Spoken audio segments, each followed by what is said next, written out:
shouldn't be in more in the first place. Record is a basic function. I guess Zoom. Are you always recording on Zoom? Hi, Welcome Nick. back Welcome to back. We the took a week off. the podcast exclusively for people who know that eating eggs after noon is gay. That's why McDonald's stopped serving breakfast at 11. We're your host as always. I'm Oh, Nick. I rewatched Ted, and it is fantastic. I watched it from the first season too. Yeah. I do have Yeah. to, man. As much as I've talked up Alana Eubank, that first episode with them calling the one hot butt sex Yes. line.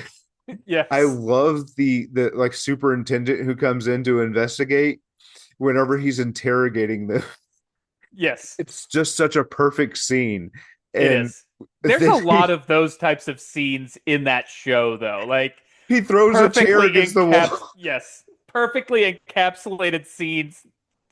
Uh, from that scene where they're talking about the eggs, I love it when she goes, "Oh, it makes so much sense. I ate an egg the night that I realized I liked girls, but I See, only ate but I only ate half, so that's why I go both ways. I didn't get the stew in me quick enough." Maddie, as awful of a character as Oh, he is so perfectly played by Scott Grimes. Scott Uh, Grimes is literally perfect as him, and it's just uh, it's so good. Well, what happens if you eat eggs afternoon? Is there anything you could do? You got to eat a manly food. You got to eat a straight food like stew.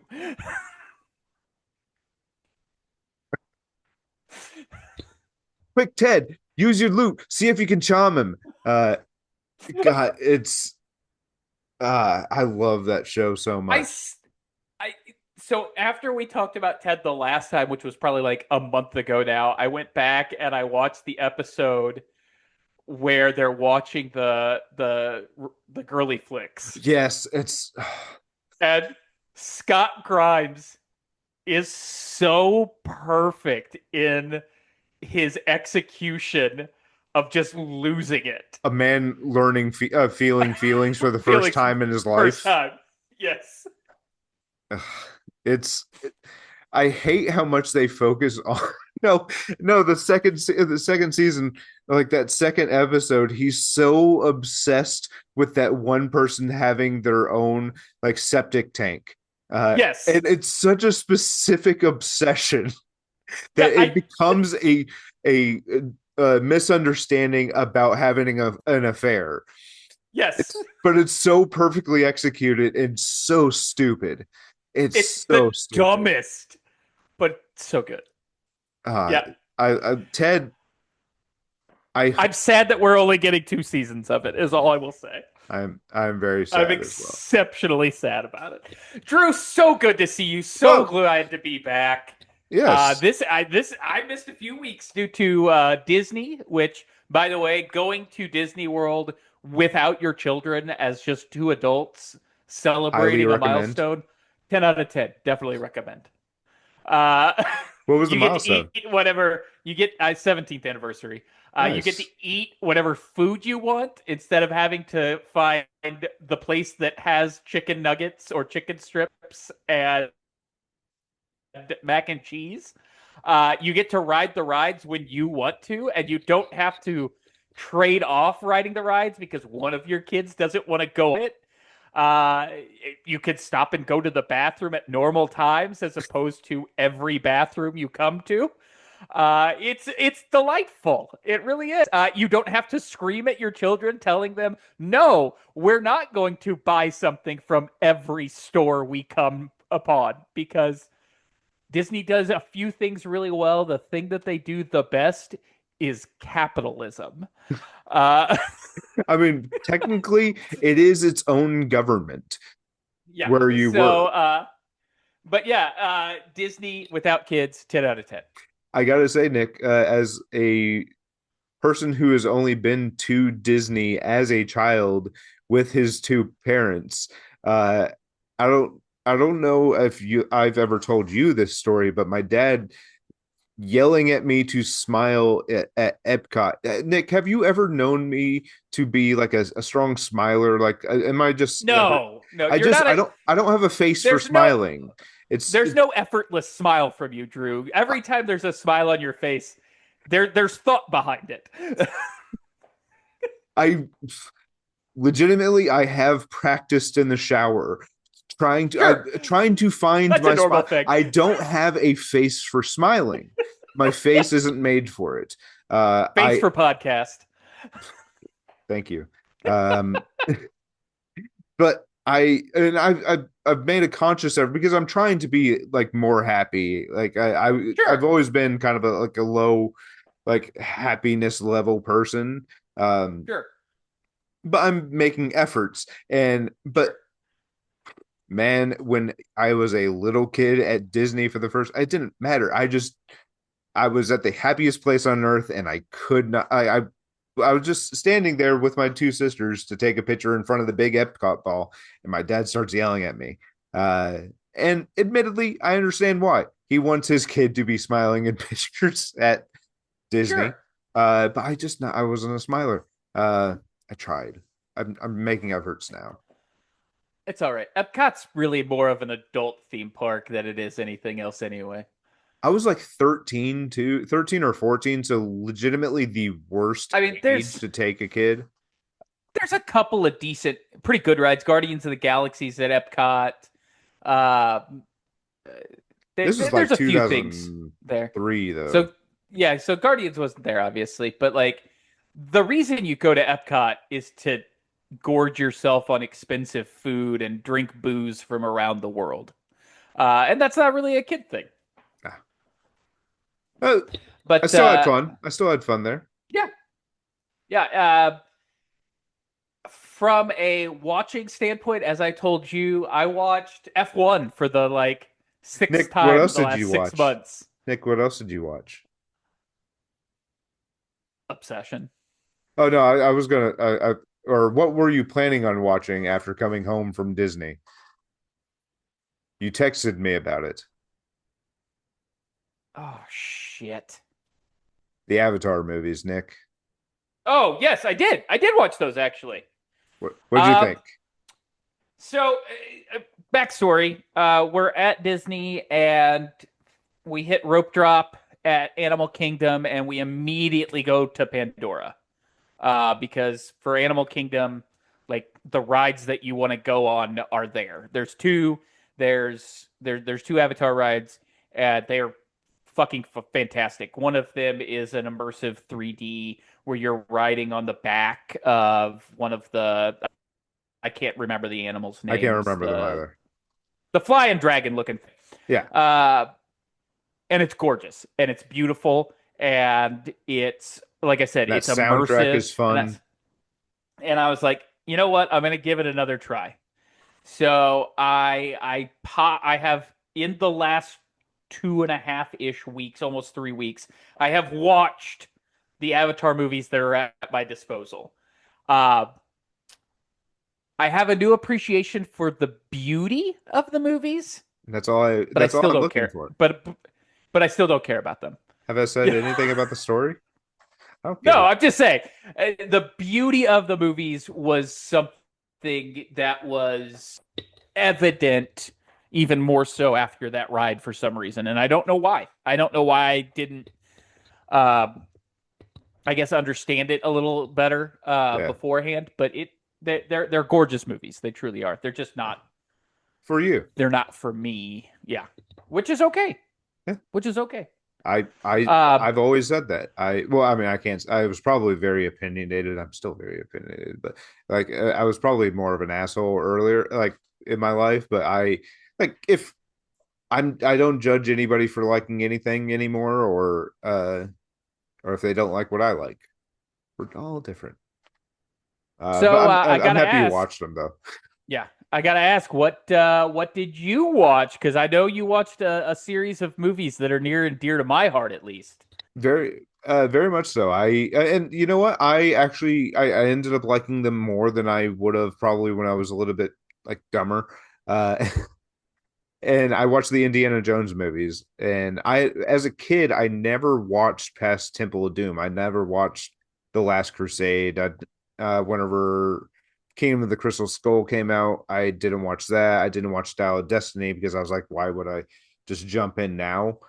But over the last, yeah, about a week and a half ago, I watched all five of them. And I have probably a different scale than most people because as much as I like Raiders of the Lost Ark, it's actually not even close to my favorite. Sure, sure. Um, No, and I get that.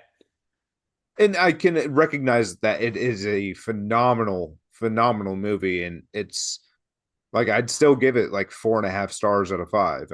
It's still Sure. like fantastic, maybe even 5 stars, because it's a perfect adventure. Like thrill, it's a thrill ride, and you can tell exactly how it translated to those those thrill what those stunt shows at Universal. You can Yeah, totally see yeah.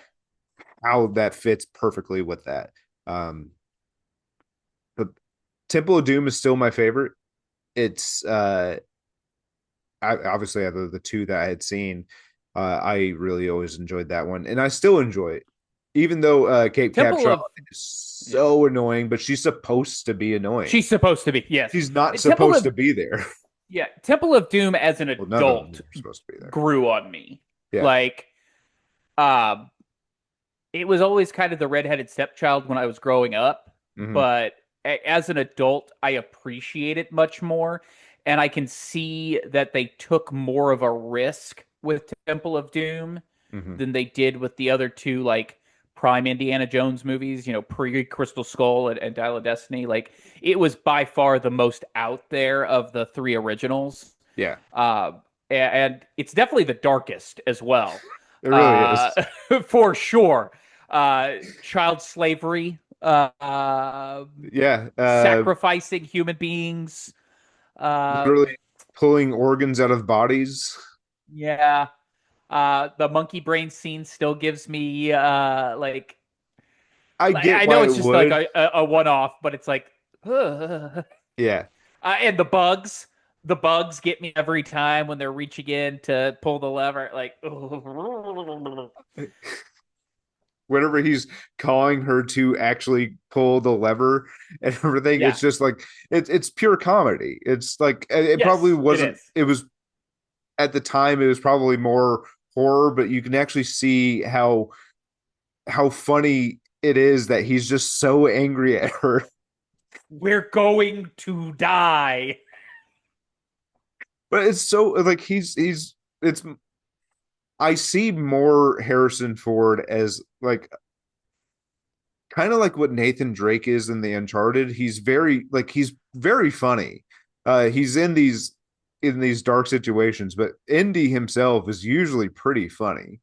Um, but I watched The Last Crusade for the first time, and I really liked it. And it's actually probably the most I've ever liked Sean Connery, and I do not like Sean Connery. Sure. Um, but I enjoyed the story of that one getting the Holy Grail, the like kind of fountain of youth. But I really enjoyed that story, especially whenever they thought Indy died over the Yes. cliff, Yes. and then he just walks up behind them, and it's very funny. Um, and I will say what one last time real quick yes, before we move on. I think the thing that finally helped me understand Temple of Doom a little more and like it a little more is realizing that it's technically by chronological order the first tale for Indiana Jones. It's technically a prequel to Raiders. is it So in yeah, okay? it takes place in 1935. So before Raiders takes place. Um, but knowing that it's a younger indie in Temple of Doom, and then we're getting a more established indie in Raiders, Raiders. and then obviously Last Crusade, uh, it changed something in my brain that was like, oh, okay. I don't know why. Um, Whatever works. but yeah. Uh, I and hot take, Crusade is my favorite. it's really good. Like Crusade, the beginning with River Phoenix as a young indie. Uh, the I love the shot of the guy putting the hat on River Phoenix and then it And then coming yeah, up and it's Indy on the boat getting the shit kicked out of him. yeah, but he has a Uh, big ass smile, I believe, at yeah, first. Uh, yeah, and because it's then Harrison, and like the first thing you want yeah, to see of him. uh, the the scene where they go to Berlin and he gets the book from the doctor and then Hitler signs it is like such a good It scene. really is. Uh, and it has some of my favorite lines in the entire series. The floor's on fire. Indiana was the dog's name. And then Harrison quipping right away, I love that dog. Uh, but the trials at the end, the Knights Templar, like there's just something Yes. about Last Crusade that just hits. It checks all the boxes for me. Yeah. But Raiders is still a fantastic movie. Like all of them are 4.5 or 5 stars Yeah. of I the actually, original three. I actually, I actually liked Kingdom of the Crystal Skull. It has its like goofy moments, Yeah, it but has its goofy moments. and also I have zero issue with aliens because it's Steven Spielberg. Aliens were going to appear eventually. If he's getting Yeah, to a fourth movie, there's going to be aliens. yeah. Um, Well, and on top of that, like it's an Indiana Jones movie. why not? It's meant to be adventurous. It's meant to be fun. Fantastic, like over the Fantastical. top. The like ants that like Yes, eat people. Like, come yeah, on, that stuff's cool. Is it a great Indiana Jones movie? Probably not. Is it a fun movie? very Absolutely. much. And so, Dial of Destiny looks so damn pretty, but has like the worst ending I think I've ever seen. Like for like The an ending's real bad. it's like they couldn't I come up with an idea to finish it, so he just kind of gets knocked out and then wakes up in a bed. Yeah. The CG for young Indy, like It's 22 de-aging minutes long. Harrison, is it's equal parts impressive and almost like you're staring into the singularity at the same time. Like, But you should um, only experience that for like 5 to 10 minutes, maybe, maybe yeah, 20, not like 22 21, minutes. yeah, 21, 22 minutes. Yeah. Uh, When he was running on that the train, it was like, wow. Uh, and I think listen, those of us who were born in the 80s, grew up in the 90s, adults in the 2000s and dying moving in the forward, 2020s. dying in the 2020s probably. Uh like we love Indiana Jones. Indiana Jones is a larger than life thing. It's not just a character, it's a thing. But seeing nearly 80-year-old Harrison Ford doing Indiana Jones things, like I think Dial of Destiny could have been a different movie about an old Dr. Jones. Well, I think And they real instead they tried to capture what could have been 20 years ago, maybe. yeah. I mean, I like what And that's Phoebe just my opinion. Waller-Bridge. I kind of like what Phoebe Waller-Bridge brought to it because she wasn't like a Absolutely. good person, but she wasn't No. like she came from good people. Or did she? I don't remember what her Yeah. father did.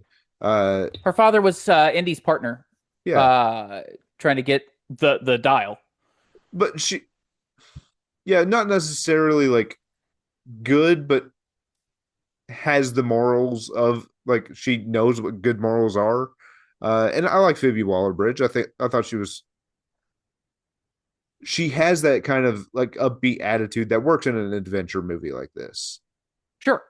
So, and then man, that parade scene. with all that confetti is so pretty. Very good. Uh, That's probably the best scene in the movie, or that best set piece at least. yeah. Uh, but I like the series. I mean, Yeah. I'm happy I finally watched them. It has its high points, it has its low points. I think both you and I can agree the first three films are superior to the last two films. But Um, I think I might have Crystal Skull over Raiders uh, in my just because I enjoy that like the adventure of it. sure, And that makes also, I sense. mean, you're not gonna like Steven Spielberg's been showing me aliens my entire life. You think I'm not gonna Yeah, like his very alien true. movie? Yeah, very true. Um, yeah, no, I'm glad you watched them. I'm glad that part of your blind spot is gone. Yeah. Um, I'm also working on my another understand. series right now too, that I never finished either, which I had only watched Uh, the first two movies. I think you should have just stopped. They should have stopped at one. They really should have. Yeah, But I they should have. understand why they did, but I mean, they should have stopped at one. Uh, For those of you listening, he is talking about the Hunger Games. that first one's real Um, good, First one's very good. real stupid. And I mean, and you know Jennifer how I Lawrence think is about, really good. you know Like how I feel Jennifer about like Jennifer royalty and stuff like that. Yeah, And yeah, yeah. But J Law is great. Like yeah, Jennifer Lawrence is really good. It's unfortunate that the quality of the films petered off with each subsequent film, I in my opinion. imagine for the people who were fans of the books, probably weren't that disappointed. I'm in the middle of the My third movie wife right now. my wife was a big fan of the books, read them, and she did not like the third and fourth movies. Okay. So The third I and think fourth it's kind of movies, a ubiquitous thing, unfortunately. like the peek behind the camera of propaganda is not what I'm going for. Uh No, not in 2026. no, and I get a full-fledged view of it up close and personal every day. I'm sure. And yeah, seeing that is just you would hope that the people who did grow up reading those books and maybe loving these movies could recognize like fascism and stuff like that when it's like right like in this movie is like kind of like it's right up front Yeah, and uh you'd think that they would have learned uh, maybe they did next not. time, maybe next time. Well, and that brings me to what I've been doing with my time the last 2.5 weeks. I've been reading, reading, reading. Uh, it's really big on social media right now. Every time I go on TikTok, every day on Twitter, I'm seeing a lot about the series Dungeon Crawler Carl. Okay, I have breezed through all eight of those books in 2 weeks. We're talking nice. like 3,200 pages in 2 weeks. Uh, on the surface, It's good it's for you. a Sorry. it's a lit RPG book, uh, literature Yes. RPG. Excuse me. RPG book about a man wearing his boxers with a talking cat that wears a tiara, where aliens have come and taken over the planet and started a game, much like Dungeons and Dragons, if you will. Everything makes Um, sense so far. yeah. Uh, the third book in this series is called The Dungeon Anarchist's Cookbook. Okay. And the cookbook, you can only see the writing in the cookbook if you are of a certain class of hero in the game that's being played in this dungeon. And it's all about taking down fascists. And the entire book series is about saying fuck you to the elite and to the rich. In fact, in book 8, the line eat the rich is used not ironically. So uh, and obviously the books have a big draw for me because fucking right, eat the rich. uh, Yeah. it is a fucking Antifa Dream is what this book is. This book series is in the best way possible.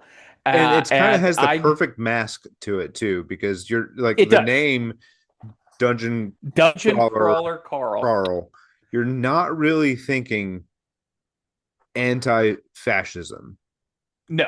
and yet Uh literature, well, smart yeah, literature. I and mean, they're creative literature. yeah. There's they even talk about like not being political in the book, and then the talking cat of all characters is like, what the fuck are you talking about? We're taking down the fucking oligarchy. Of course, it's political, and like there are conservatives out there on social media being like, "Oh, this is a book about conservatism, and Carl is MAGA," and I'm like, "You all motherfuckers are reading a different book series than what I'm reading."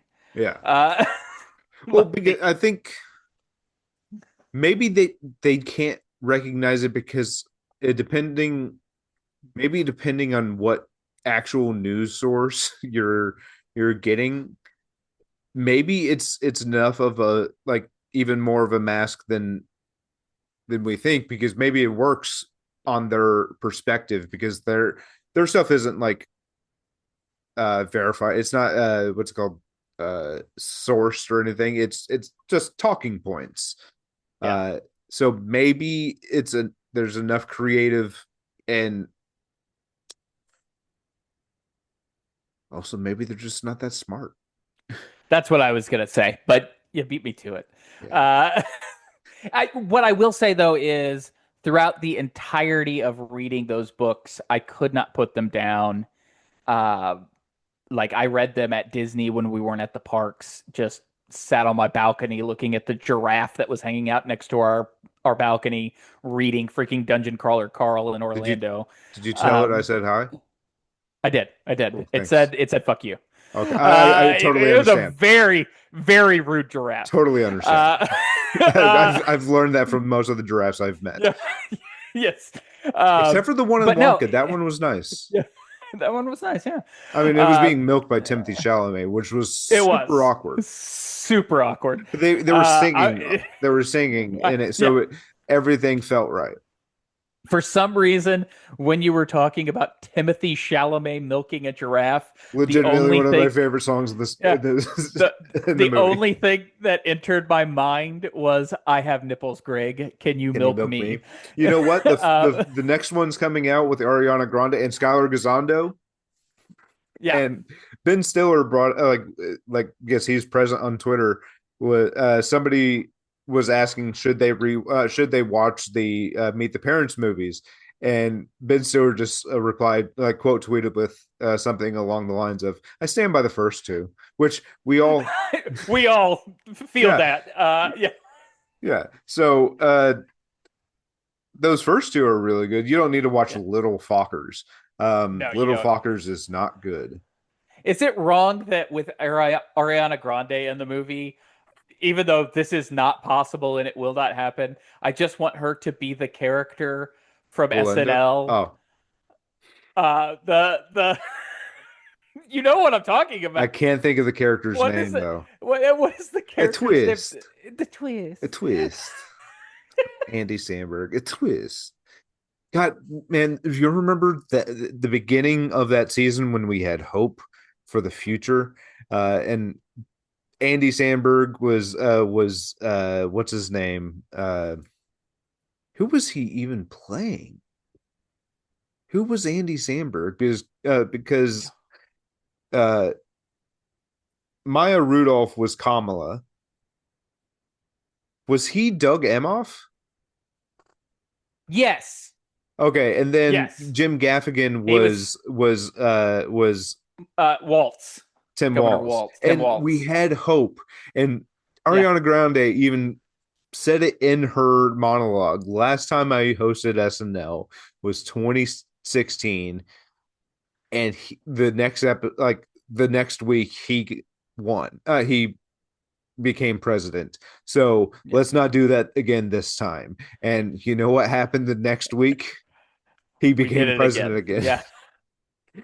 Maybe we shouldn't have Ariana Grande on SNL, guys. Not on an election year.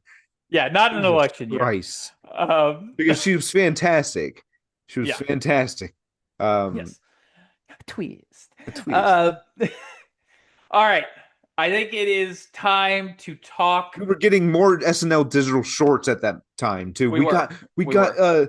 we got Sushi Glory Hole and Here We Go with I think was that Charlie XCX or Yes. someone Yes. and that song I love a ton. But I mean, we got Sushi Listen, Glory. Like we I had will so much hope. I will just put Sushi Glory Hole on sometimes and just listen to it. You know, I'm fooling with you usually where you usually do. And if you got fund approval, you're who we're trying to get through to. Hear us out. Hear us out. Yeah. Their 80s businessman attire really makes that digital short. I'd like to state that for the record. Bowen Yang and Keenan and I cannot And remember Maya, and Maya Rudolph. yeah, It's it's trying to ma- leave. it's mainly Bowen at the end, but God, them just trying to leave is so funny. Hear us out. Where are you going? Um, oh, Sushi It's Glory a Hole it's my dick. favorite. It's my favorite Lonely Island song.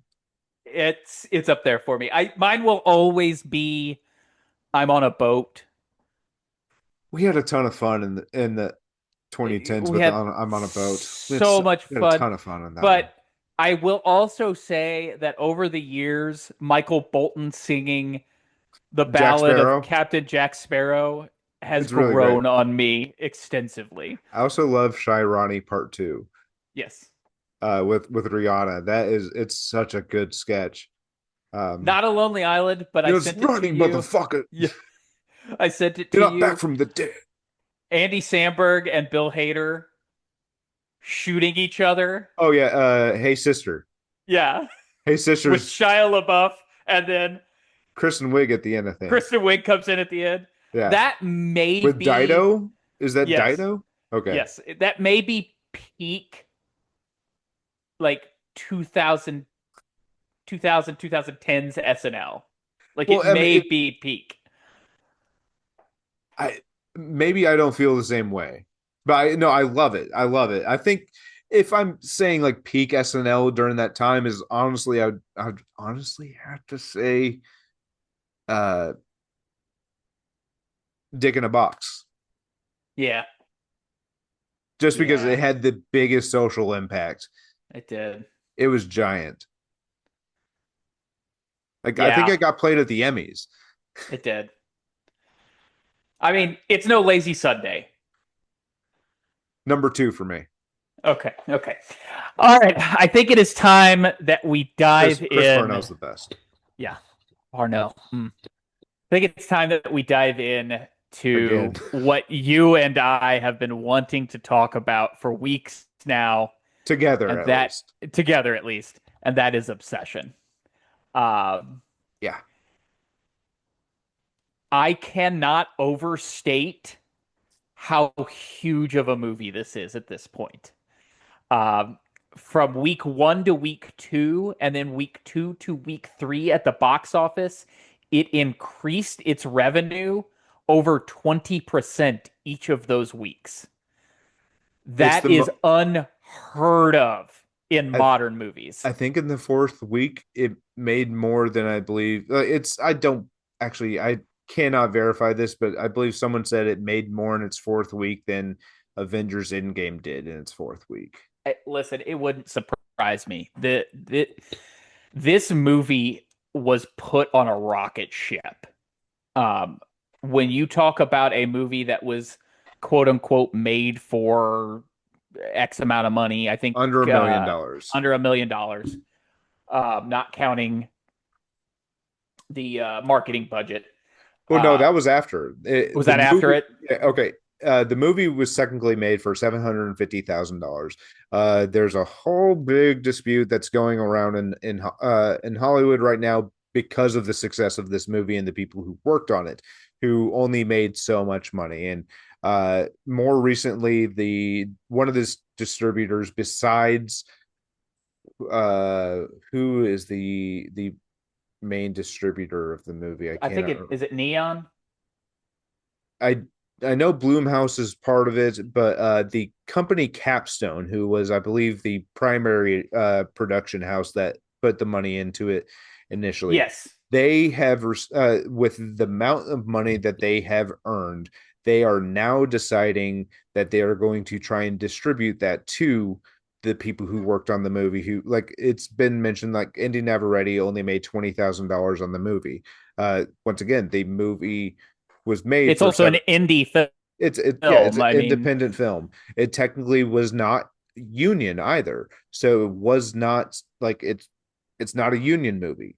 It was made yeah. by a group of young filmmakers who took it upon themselves to get the investment. And no, like the argument is, would these people still be making this argument if the movie didn't make as much money? Like some people only made like $7,000 on a 20-day shoot, a production designer specifically, and they voiced their opinion about it. And now it's kind of shaking up the way that people are viewing how much people make on movies. Um, Sure. but Which I think is that's a fair argument. yes, and I wanted to bring it up. But now we can move on and we can talk about Yeah. the actual movie, because once again, it was made for under $750,000. It is now going to eclipse probably $300 million in the box office, which is completely unheard of for a It's insane. movie, for a horror movie. Besides, maybe I haven't looked how much any of the Conjuring movies made, but I would dare to say this is coming up close to one of the most successful horror movies of all time. I believe on IMDb, it has now reached It's entered the top 249, 250, 249. Yep. which is astounding and completely warranted. 100%. It's a 10 out of 10 movie. It Sorry, I have dominated a lot of this. No, no, So no, no, please, no, that's fine. That's fine. You're right though. I've done a It, lot of it, research on it. Everything that has been talked about with this movie Is needs to correct. be one is correct, but two also needs to be looked through the lens that this was an independent filmmaker making an independent film that was backed by some people who believed in him, Blumhouse being one of them, Focus Features Focus, thank you. distributing it, They're Focus the ones Features who distributing it in the purchased it United for 15 States. million. Yeah. But this didn't come out in a vacuum either. Like, this movie was released just, what, a week or 2 weeks before a Star Wars movie. And A week. it it beat a Star Wars movie at the box office. Like, It's this that's is not the way that Hollywood is supposed to work. no, it's completely changing like the Yeah. entire landscape. This movie in its like third week overtook Scream 7 as the highest grossing horror film of the year. Um, this movie is incredible It really in is. not only execution but in the story behind it as well. Um, Because if you look at the two guys who I'm Curry Barker, who wrote, directed, edited, he's yeah, still looking for an editor, someone who sees the the way vision he that he does. does. Otherwise, that's why he's not getting to what's it called, Texas Chainsaw anytime soon, because he's still working on the edit for we had like his Ghost movie. Uh, Uh, we are Anything but ghosts. anything but ghosts, which stars him and Cooper Tomlinson, and then also Aaron Paul, Bryce Dallas Howard, and um, Violet McGraw. Yeah, And I'd like to state this as well. Curry Barker got those big name talents to before, star in his other independent film before Obsession came out. So like there are people out there that see what he's doing and believe in the products that he's creating. because if you look at his social media team with him and Cooper where they just a bad idea or something Hmm. along those lines. Which I remember you sent you mentioning Yeah. months ago because you'd brought this movie up, and obviously I hadn't watched the trailer because I was like, you know me, but you had brought this up, and you're like, well, I've sent you TikToks of it of these guys before. I was like, I don't remember that, and Yeah.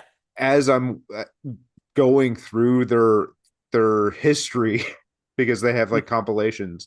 I'm like, oh, I do recognize that one because Nick probably sent me that 3 years ago.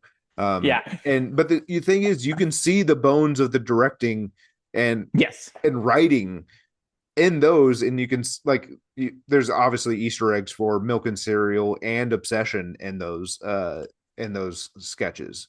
So and they're very For good. sure. For sure. Um, Obsession, like it is not a traditional horror film in the sense of like a slasher film. Let's say that off the top of the bat. This this is a this is more cerebral in my opinion. Um, It's very dark. Very dark. Uh, It's probably the worst nightmare for a woman. for sure. Uh, Um, and I'll tell you what, uh, Indy makes me feel like her pain through the entirety of this film. those moments when Nikki actually like sees and everything and comes through are just some of the biggest moments of the movie. That first, well, not the first one, because the one in the car that first time, uh, whenever she's still outside the car and she's like, "Wait, how did I get here?" Because she was Yeah, how'd I back at get her here? house. Yeah. But it's that second one in bed, Oh, when she's on like and she flips out and goes to the edge of the bed, but so quickly the entity just takes back over and puts her back wherever she was, and just it's those glimpses of like of her seeing where she is and experience like actually having control for moments. It's mhm. I think she deserves uh like award season nods for this role already. I I really hope so. I really Um, do. like legitimately believe she deserves it.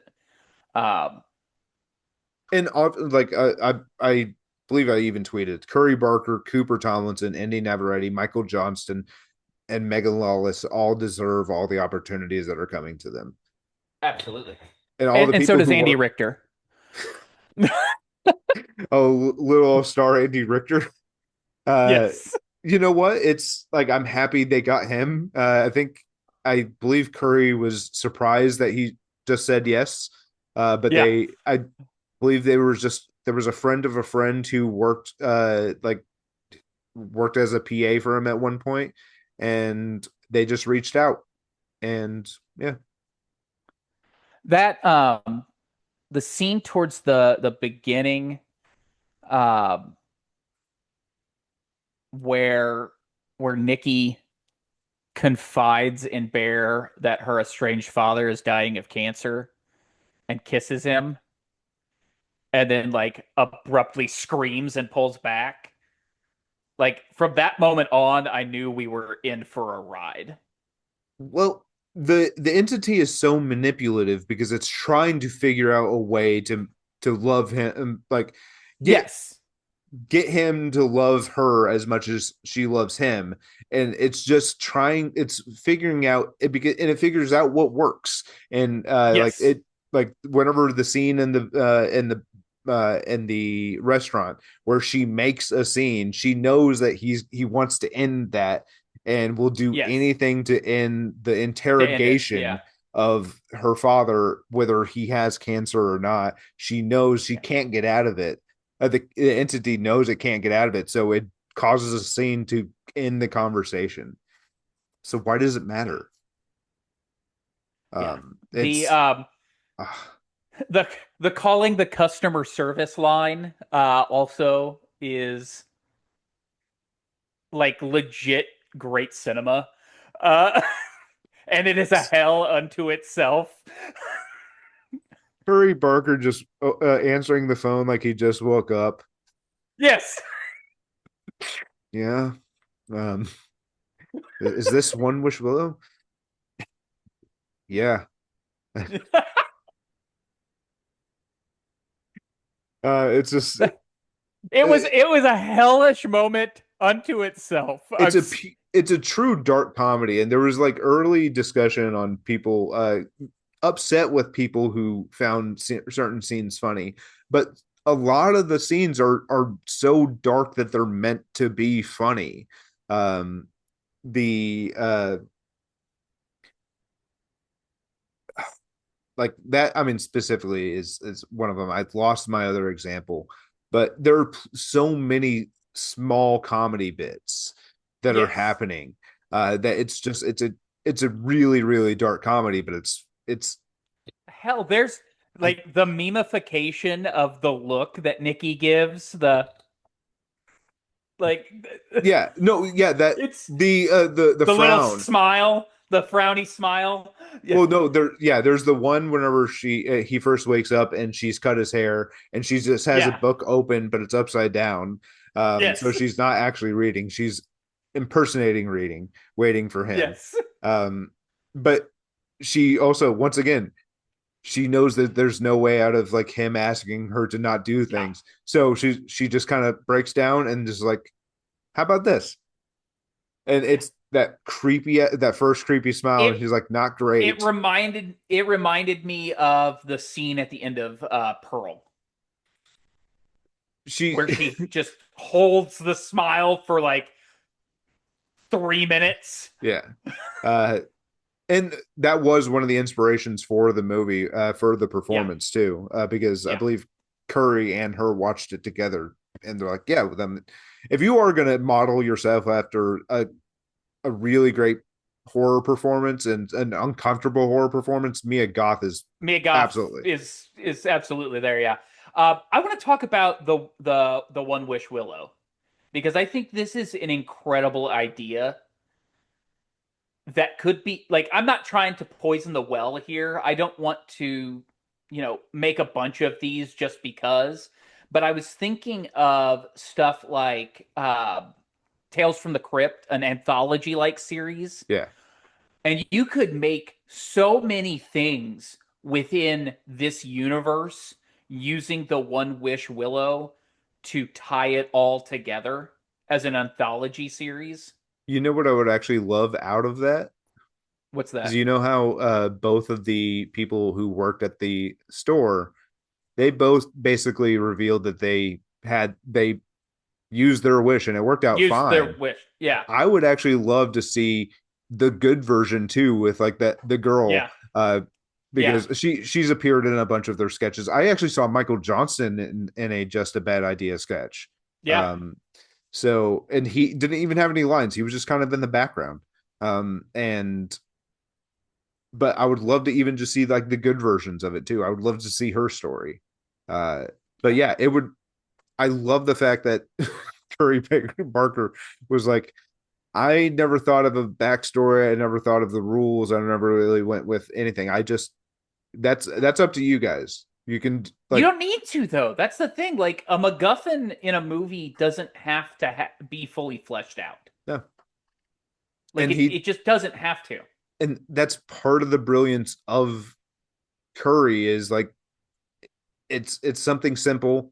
It's almost a monkey's paw. It's something that we've all seen before. It's just it's a wish Well, gone wrong. And like the some wishes can go right and some can go wrong. like it is on record. They have talked about this multiple times, Curry especially. The genesis of this movie, the thought behind it was the Treehouse of Horrors episode with the monkey paw for The Simpsons. Yeah, like season 3. Yeah. So like it's you know quote unquote a tale as old as time. Like these monkey paw things, each culture has a version of it. And I love the fact that he has built this. very lived in, real, robust world, but he's left enough space for us to kind of decide on our own, And he like loves the theories that people are throwing out too. what the He's like, back yeah, what the background of this is. yeah, he's like, I like the stories that people are coming up with because I mean, I didn't come up with them, and they're pretty creative. I mean, Uh this this movie's incredible. Like I don't know what else to say about it other than that. This movie deserves to make $1 billion. Curry Barker and the rest of the crew and cast of this film deserve all the good things that are coming their way. Uh, I am going to go see this a third and probably fourth time I over have the seen next it couple 4 times weeks. so far, and every like Yeah, anytime I look at the show times because I'm always curious, like even up until late at night, they are all mostly full. People yeah. are still seeing this. It's it's exciting because the first two It times that only, I saw it before the hype. I saw it before yeah. everybody else was like talking about it. And Mhm. then it took me like a week and a half before I saw it a third time. And then well, my family was in town. I went I was like, I just need to go to the movies. Yeah, And I saw Obsession. I needed something comfortable. So I yeah, saw Obsession a yeah, fourth time. yeah. Something comfortable. Uh, but no, looking at the box office stats, it only dropped like 16% from week 3 to week 4, which is also unheard of. Which means that there's still a want to see it, even from people who have seen And it. they pushed back the VOD date. They did, which is incredibly smart by them. Yeah. They needed I've to. seen people who have pirated it and stuff like that, and just go see it in a theater. It's the I best won't place in the pirate. world to see that movie Yeah, is to see it with everybody else who's been hearing about the hype, and they see that scene at 3:45 a.m. and with her in the corner, and it is both very funny and uncomfortable and very sad. Um, yeah. but for Sandy, um, Oh, well, whenever and she holds those flowers for so long that it's uncomfortable, and then just for Sandy, Indy Navarrete, I the love her. She's fantastic. yeah, and the ending of this movie is heart wrenching in my opinion. Like It's the like worst. leg legitimately from him going to buy the like one remaining one wish willow or the remaining one wish willows and like trying to reverse his wish up till the very end with Nikki just wailing hysterically. It's heartbreaking. Really. And it goes through such waves. Like I mean, even the scene after the party where she wakes up and starts battering her face, which Yeah, reminded me so much of Talk to Me. Uh and which great, I mean, if that's what he referenced, great pull. I love it. I mean, people like YouTubers inspiring YouTubers uh in that case. But I love that, but also the scene whenever he's taking her, trying to get her to go to the hospital, and yeah, it was such a tense scene just a second ago, and he's talking to like the either nurse or doctor outside of the emergency room, and I don't know why they won't take her, but and then she just gets out of the car and starts dancing, um yeah, because the entity's not hurt. It just it's loves him, loves Bear. yeah. Perfect name too, That Bear. yeah. That the scene where Nikki is like sleep talking, where she's Heartbreaking. like begging Bear to kill her, Yeah, is I think that's the scene that gets her haunting. the Oscar, It and she's is barely on screen haunting. whenever she's doing it. Yeah. Um, you want to like Bear is not a good man, like a good dude through much of this movie, but there's a part of you that I think is supposed to feel bad for him not that this is technically his story. I think this is Nikki's story I more think than you're supposed to anything. recognize him. I think you're supposed to recognize him for sure. Yeah, because you've Um, seen a character, someone like that, or you've well, or heard of someone like that. it's a cautionary tale of getting what you wish for, is what it is, and Yeah. Well, I or mean, or be or careful what you specificity. wish, or Yeah. specificity. Um, I mean, that's the darker version of it, yeah, technically, yes. Uh, what I will say is which though, I everyone should recognize go. as bad. Yeah, yeah. What I would say though is everybody should go see this fucking movie. There's no good way Um, to enslave someone to love you. no, no, there There's not a really good isn't. way to do that. Um, again, I will be going to see this a third and fourth time minimum in theaters because I think it's that fucking good. Um, again, 5 stars across the board for me. Yeah. Like, not a hesitation in giving it 5 out of 5. Have you experienced any guys who don't quite get it in your theater? Yeah, It's always a little weird. they're dude bros, and they just don't understand No. what's What's going wrong? on. What's It's wrong? yeah, it's like beyond their comprehension what's going on in the film as a whole. Yeah. Like they can't wrap their small pea brain around I know. why the wish was wrong in the first place. Yeah. Uh Yeah. I gotta say the like even the guys who don't get the movie, that wasn't even the worst person I've been in a theater with. There was a guy Oh, in a row ahead of me who had a dude bro laugh. sure. And he was laughing at some of the right, like a lot of the right moments, but he Sure. had a very specific laugh that was very much an attention grabber. Ah, yes. And it was like I hated him so much. But I was like, he's like sometimes he didn't laugh at the because at one point he did say poor bear. But Oh. Oh. but at some of the right things, he was laughing. So I was like, I'm so confused because I hate him. And I truly did hate him.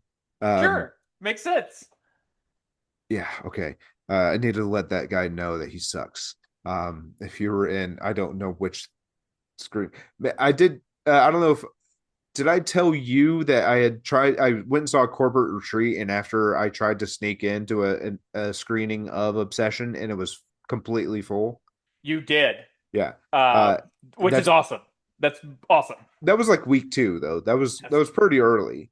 But yeah, it's the strength of this movie can not be understated. I've talked about it technically this entire month. Yeah. I know we took It's worth last it. week off. I was hosting family. Nick uh I tried to carve out time, but it It's okay. it just didn't work. Um Um, no, the, I have a feeling we will be talking more about this film through the year. Because if I know us, we're going to be we'll obsessed be with Obsession for a while. yeah, Yeah. exactly. Uh, Another movie that I think we'll be obsessed with that I know you want to talk about and I too want to talk about, Jackass Best and Last. We are getting closer to the release of it. I'm very I it's going to be great. I reread the Hollywood Reporter article where they were talking to Johnny and Steve-O about the quote unquote latent homosexuality of Jackass. And the only thing that I took from that article was that Steve-O and Johnny were upset that they thought it was latent. It was hourly. Yeah. But I also rewatched all of the previous movies. Oh, you did. Oh, that's I did. how are you feeling? Because like how are your ribs? I Because legitimately could not stop laughing at any of it. And when I see the extended preview for Best and Last and it's poopy, on the balance Balance beam. beam, Yeah. getting his fucking dick shocked with the shock collar. I can't think of anything but my dick. Us too, Poopy. Us too.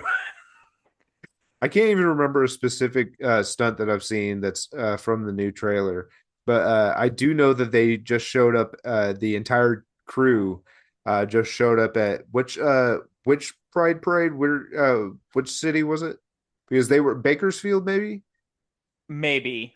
But they Because were they the were Grand Marshals.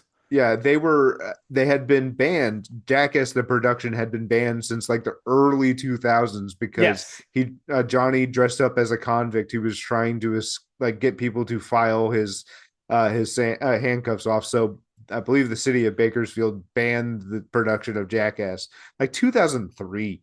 But whenever they God. made their triumphant return to the Bakersfield Gay Parade, and it was fantastic. And I know I gotta say, I know it's a gay pride parade, but goddamn, Rachel Wolfson looked fucking good. Yeah, So for sure. I know it's not on I theme with what they were on theme with, but God, she looked good. I I'm just happy we're getting one last ride with these guys. Yeah, uh, Like I just yeah, because I don't I want need them to one do it more. forever, and No, I because don't. I'm But thankful for the two that we're getting at this stage because they're smarter and dumber and better. Best and last. Um, it's just who would have thought when we were growing up in the early 2000s that this group of degenerates just beating the fuck out of each other would make us laugh so much and give us so much joy for like I mean, 25 plus years. I mean, thank I God still Johnny go didn't back take that to job from SNL. yeah. I still think back to the is Butterbean okay? And It is it the will greatest line in forever Jackass history. It's the it greatest will line in forever Jackass. be my North Star. Is Butterbean okay? I can't wait for it. Best and last is going to be fantastic. Nick, I uh, I just actually just saw a trailer for it. Disclosure Day comes out this week, and So originally excited. I was thinking it was a sequel. It was might have been a sequel to my favorite Spielberg movie, Close Encounters of the Third Close Kind. Encounters. I'm thinking less so now. I've heard some weird reviews of it. Like people are mostly kind of positive about it, but they're like it's super weird. I And have heard that it has the best third act of any Spielberg film ever. And that's saying something. I don't know, E.T. and Close Encounters and Jaws E.T., exist. Close Encounters, Jaws. I mean, Hook. I mean, it's not a perfect third act, but it's fine. I It's love still Hook. a fun third act, though. It is a great third act. My first movie crush, man. Julia Roberts as Tinkerbell, man. It's my first Uh, ever movie crush. Jurassic Park. Laura Dern. Yeah. Mm, Laura Dern. God bless you. Um, I mean, Third act of he's had that one's great, especially I mean they're back in the compound. Oh, well, not the compound, in the this main center. And that's really great. But I if I'm going my top three third acts Spielberg at least, I'm going you could even say Raiders of the Lost Ark. Um you could you could or also even say Last Goonies. Crusade. Yeah, but that's Donner. I know, but he Spielberg executive produced it. I don't count that. Like when I'm talking like directing, I'm talking like directing. Um, I would, yeah, I'd say either Jaws, Close Encounters, or E.T. I might even say E.T. is the top. I may say Saving Private Ryan. Yeah, Although I do love the third act of Jaws very much so. So what I have read is this movie is what would happen if Close Encounters, Minority Report, and Munich all had a baby. And I'm in. I I'm in. I'm very confused, but I'm in. Yeah. Uh, I mean, you said three really fun titles there. except for Munich. Munich's not so much fun, but yeah, I get it. Great movie though. Yeah, and it's Spielberg. It's a Spielberg alien movie. Once again, I stated it earlier. He's been showing me alien movies my entire life. I'm gonna enjoy his next one. Uh, He's been giving us Aliens since '77, man. even though it is the worst name of a movie I think I've ever heard of, and it has literally probably the worst poster and standee I've ever seen. It's a kind of a round spaceship that's in the shape of an eye. It's really bad. Oh, that's on the poster too. Okay, I got what Yeah, you're saying. Yeah. it's an eye Yeah, that's kind of like a spaceship. It's not good. yeah, I Boring. it is. But the cast isn't boring, and that Yeah, gives me an immense amount of hope. I mean, you've got Emily Blunt, Colin Firth, Coleman uh, Domingo. Wyatt Russell, Coleman freaking Domingo, um, Josh O'Connor. Yeah, that dude. I mean, it. I have incredibly high hopes for this film. Yeah, I'm gonna enjoy it. Um, I think. yeah. Yeah. And then Okay. I thought House of the End of Oak Street was going to be a sequel to Cloverfield, but after seeing like the dinosaurs and stuff, I don't think that's going to be the case. Uh, It is a J.J. Abrams production, so you never know. yeah.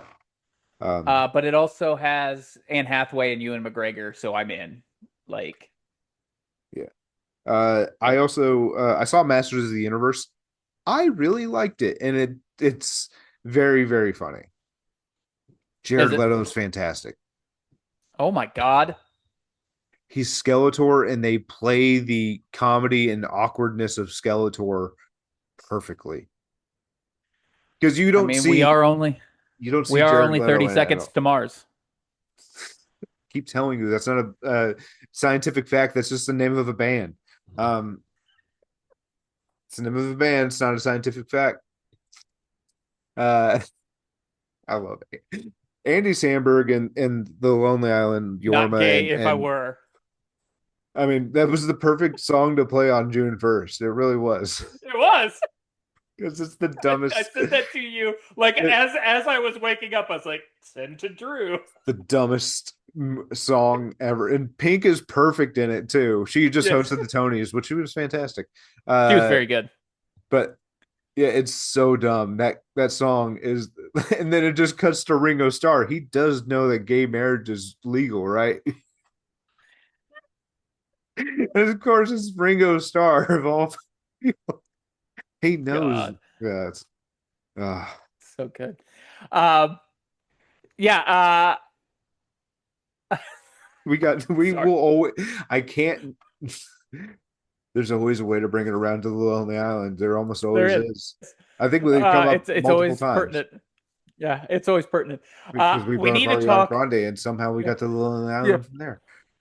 We need to talk about 24 Jump Street, Drew. Okay, bien. Okay. Um, 24 Jump Street has been announced. We're just skipping 23 Jump Street, everybody. which Uh, okay, can you look up from the credits of yes. 22 Jump Street what was 23 and also what was 24 Okay. Jump Street? Give me 23 first. I want to see if I'm going to be disappointed or not. Because All one right. of them's culinary school, which I thought was hilarious. So 23 Jump Street, we would have gotten medical school. Okay. No, I'm okay with we don't need another one of those right now. But I would love for them to 20 go back to it. yeah.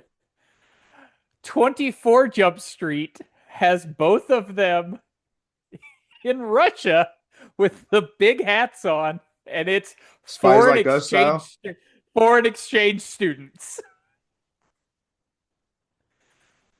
Now, do 28 you Jump Street is veterinary school. Uh 41 Jump Street is magic school. 30 Jump Street is flight academy. I mean it'd be great. Okay. 25 Jump Street semester at sea. That's the one I was looking Yes. for. Um it's that one's great. Yeah, I'm excited for it if they get along around to it.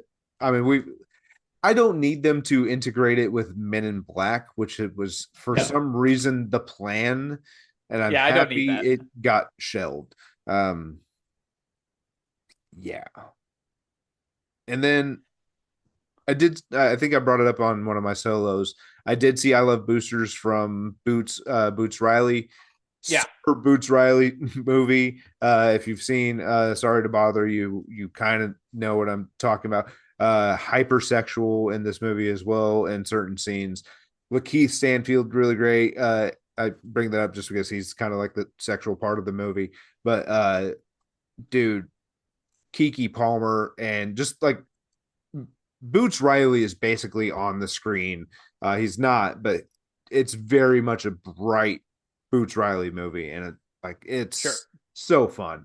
Um, and talking about like it's also very anti-capitalist and stuff like that, and it's also a cartoon of a movie. I've been stumbling across a ton of cartoon ass live action movies. Like Raising Arizona was cartoon as fuck. Yeah, it was Um, definitely cartoon as fuck. so, um, but Uh yeah, well, I have been trying to find a screening of Carolina Caroline with yeah. Samara Weaving, and I've been unable to find one close by, unfortunately. That is a movie that I would very much like to see. Nick, do you want to know So if you something? get a chance to see it, let me know. I will. I was looking for a Showtime recently. I did not, at least not for the AMC's. You know what I found out? What's that? Obsession was at the Phoenix Film Festival in 2025. Oh wow. And I haven't been to the Phoenix Film Festival since before COVID, and I need to actively start. Like I was actually going to go see Power Ballad there this year, Hmm. but I just didn't have a chance to. Yeah, Obsession was here last year. That would have been awesome Yeah, to be able to see it before anybody else. Uh, I need to look for those horror movies that are premiering at Phoenix Film Festival. uh, Last bit of news that I have is kind of funny in my opinion because the Alamo Drafthouse has renamed its San Francisco location in honor of Christopher Nolan. It is now the Christopher Nolan Theater. I can't think of anything in this world that Christopher Nolan would hate more than the Alamo Drafthouse. Yeah, Uh, I too would probably fall. Like I imagine he loves any cinema, but just the idea of Alamo Drafthouse is wrong. yeah, It shouldn't be like that. no, Movie. I understand why people do enjoy that type of movie experience. I and whenever I saw it, Frankenstein, that was the type of theater I was at, and it's not that yeah, like the dinner type theater, like movie theater, is not for me. yeah. Uh, but what? No, it's I don't know. It's a different experience. Like if I'm seeing an old movie that I've seen before, Maybe, yeah. maybe, or like a documentary or something like that. I saw Rookie of the Year at an Alamo Draft House with Michael Thomas Ian Nicholas there. I think I've mentioned that a bunch of times on here. Yeah, that makes sense. But like if I'm seeing a brand new release, I am not going to an Alamo Draft House to watch Yeah, it. It's no. just not happening. I did get my Odyssey Uh, ticket though. For like that Thursday before it releases in my smaller IMAX screen in my seat, my perfect seat. It is the perfect seat in the theater. Um, and yeah, I got it like perfect. It was like at 6 o'clock it's awesome. on Thursday. I don't have to worry about shit. Didn't even have to I like wait in a got queue or anything. It was great. I got my Supergirl IMAX ticket and I got my Odyssey IMAX ticket yesterday.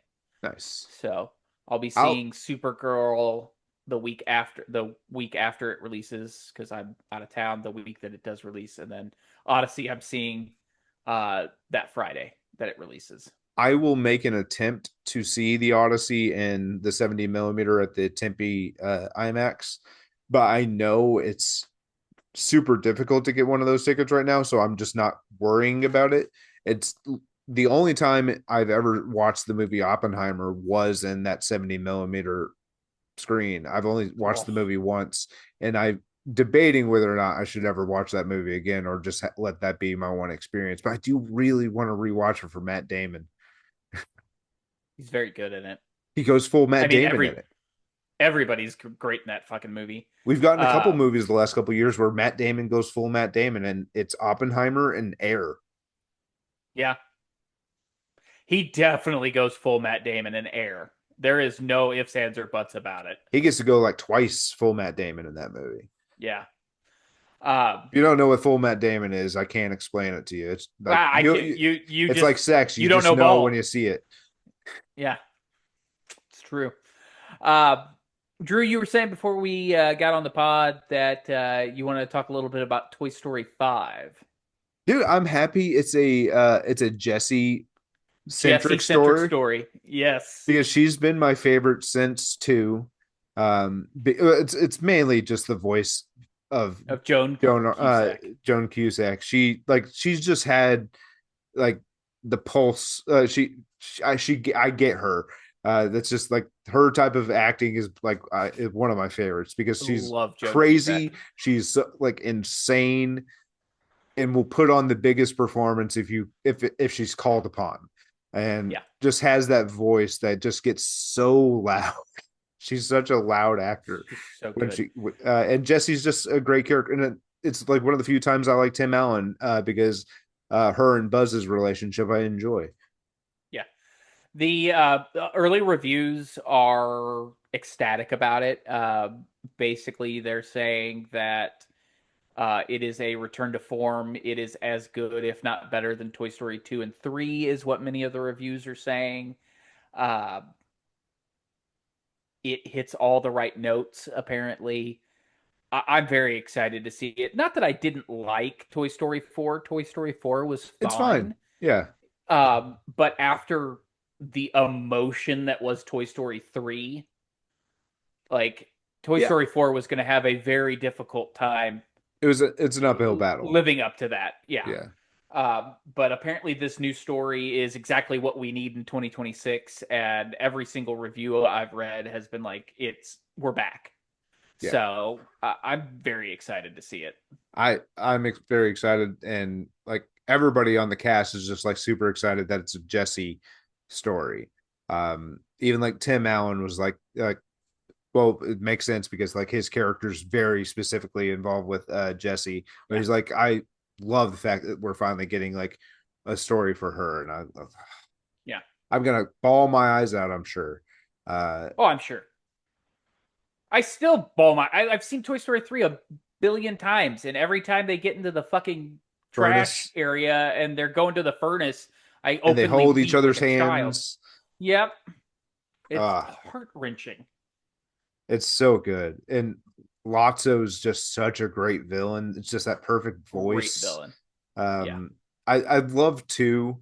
I like the toy store bit. Two is my all-time favorite. It always will be. It's where we meet Jesse. We get Bullseye. Woody's backstory. We get Bullseye. The airport scene is very fun. Yeah. Uh, Al's Toy Barn in general is just a good time. you get one of the most satisfying scenes in animation history of Woody being cleaned up. Yes. It's just so satisfying. Now, I will say this Toy Story 3 brought us Ken, Michael Keaton's Ken, which is absolutely fucking fantastic. It really Uh, like it's Michael Keaton was born to play a couple characters, like many characters. Probably Batman, Batman Beetlejuice, first, and Ken. Yeah, Batman, Beetlejuice, and Ken. And I wouldn't even be opposed to if they, God forbid, they ever made a Barbie 2. I would not be opposed if Michael Keaton is like just prime showed up. Ken. Ken Prime, yeah. I'm totally He was fine the with it. blueprint Yeah, I'm totally fine with it. because Michael Keaton, man, uh, even dude, Birdman is so like he's so good in Birdman. So is Edward Norton and Birdman Emma is Stone. Uh, fucking but brilliant. Michael Keaton though, that man, whenever he appears as Ken, it's just the perfect voice. It's what Yeah, Ken's supposed it to is. sound like. Yep, it is. It absolutely is. If it's not that, then it's Gosling, and He's I'm the fine with both, to be honest with you. he looks like Ken, and I just watched Barbie. It's man, I hadn't watched it since the theater as well, dude. That I gotta say, my favorite scene in the entire movie, and it's like maybe an unsuspecting scene, but it's after they're still in the cowboy outfit, and Ken hasn't really Yeah. come back yet, and she's just kind of experiencing like some like people objectifying her and everything, and she's just sitting on that bench at the bus stop, and she's sitting next to that old woman, and then she's noticing everything around her, and it's beautiful, and she looks over to this old woman, and she looks back, and she says, "You're beautiful." I know. And it's just it's the most it's my favorite scene in the entire movie because it just makes me cry. I can't Yeah. explain it. It's It's just very it's good. such a beautiful scene. My favorite moment from that movie is the Mojo Dojo Casa Casa House. House. You could Uh, you could just say one that they all mean this like but it's Mojo Dojo Casa House. Um yeah. my I think That my or when favorite Ken figures out that the patriarchy isn't what it's all cracked up to be. it wasn't about horses and I lost interest. Um, no, I think my favorite Ryan Gosling moment, besides uh, that first like big dance moment where she says, "You guys ever think about dying?" It's during that dance moment where he finally decides to go onto the dance floor and just his arm motion going Yes. on. But the my favorite Kin moment is whenever she comes to visit him, and he has to uh, remove himself, and he goes sublime Yes. because it's pure Ryan Gosling. It Um, is absolutely pure Ryan Gosling. I've watched a lot of Gauze this year. There's nothing wrong with that. No, but I need to make sure Emma Stone's my number one all year. Sure. Sure. That makes She has sense. to. I need to watch. I need to rewatch Cruella. It's I haven't watched it since it first came out. It's very good. Yeah. It's a So very good movie. I've got nothing else, sir. I got Yourself? nothing else. All right. Hey, it was a hell of a time being back with you after a little bit of a break. Thank you. Thank you. Thank you. Where can they find you? You can find me at Andrew LZ and Andrew LZ com on Twitter, Instagram, and TikTok and Letterboxd. You can email the show at wasthisapodcast at gmail.com. Nick, what you got? Find me over on Twitter at Superman's underscore Papa. And you can find the show on Twitter as well at was underscore the podcast. Like, rate, review, subscribe, share. Follow. Anything helps. Follow. Anything helps. We just want to get our little podcast out there to folks to listen to. Please join the conversation with us on our socials. We're out there. We're wanting to talk about movies and music and television and all the good stuff, Yeah, we watch kind of a lot of stuff. Uh, as you can tell. and we have a pretty good attitude about it. So Nick, Go see the Jesus movies. Go see Christ, Obsession. Nick, Jesus Christ, I missed you. Uh, I missed you too, my friend. love you, bro. Love you too. We'll see you at the movies. See ya.